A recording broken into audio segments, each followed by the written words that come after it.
If you want to be awe-inspired, ladies and gentlemen, and let me just tell you that those of us who do not believe we are divinely created, let alone divinely supervised, are not immune to the idea of awe and beauty and the transcendent. Let me invite you to look for a moment at the pictures taken by the Hubble telescope. Some of you may have done it. If you haven't done it now, or yet, do it soon.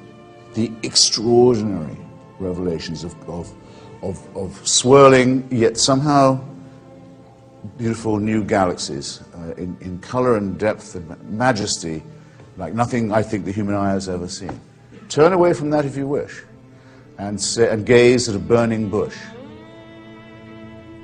in an illiterate desert part of the Middle East and say that that's where revelation comes from. I don't believe you'll be able to do it. Or read a page of Stephen Hawking on the absolute magnificence and consistency and underlying beauty. As Einstein says, the great miracle of physics is there are no miracles. It all carries on, holding together all the time. There are no interruptions in its order. There are no suspensions of it just to please Joshua or just to please some sect or tribe or group. No, it's much, much, much more impressive than that. Hawking has a colleague who looked at the event horizon of the black hole. If you could travel towards a black hole, not yet possible to do, if you could, in theory, the event horizon is the point at which the black hole is pulling everything into itself. So over into the black hole goes light itself. It's so strong it can pull light back into itself. It's really awe-inspiring. A lot more, say, than a crowd of pigs infested by devils running down a hill into the sea, which is a piece of sorcery and cheap magic of the sort that shouldn't impress any thinking person. Think about a black hole instead.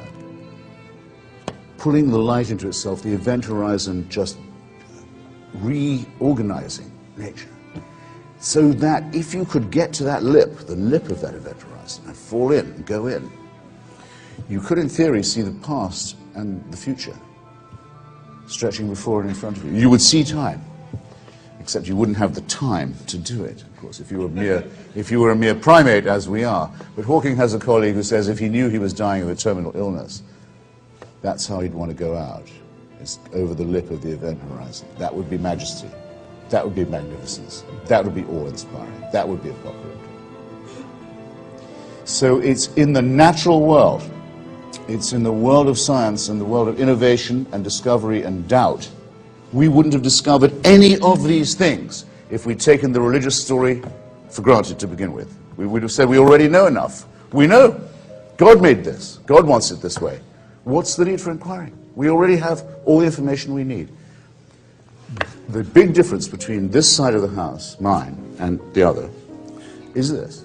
I am absolutely certain that I do not know, but that it might be possible to find out, and that doubt and skepticism and innovation and inquiry are the only means by which wonder and beauty and awe and symmetry will be discovered, and beyond those peaks we can yet see, new, more wonderful peaks will rise.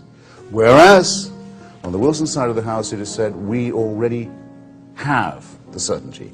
We know that God created us, and we even claim to know his mind and what he wants of us. And I just invite you to open your minds to the possibility that the skeptical and the inquiring and the doubtful will be better than anything that calls itself faith. Because anything that calls itself faith calls itself certainty. And for certainty, I think there is no place in an institute of intellectual mentation and higher education. And I'm very grateful to you all for giving me the chance to say so. Thank you.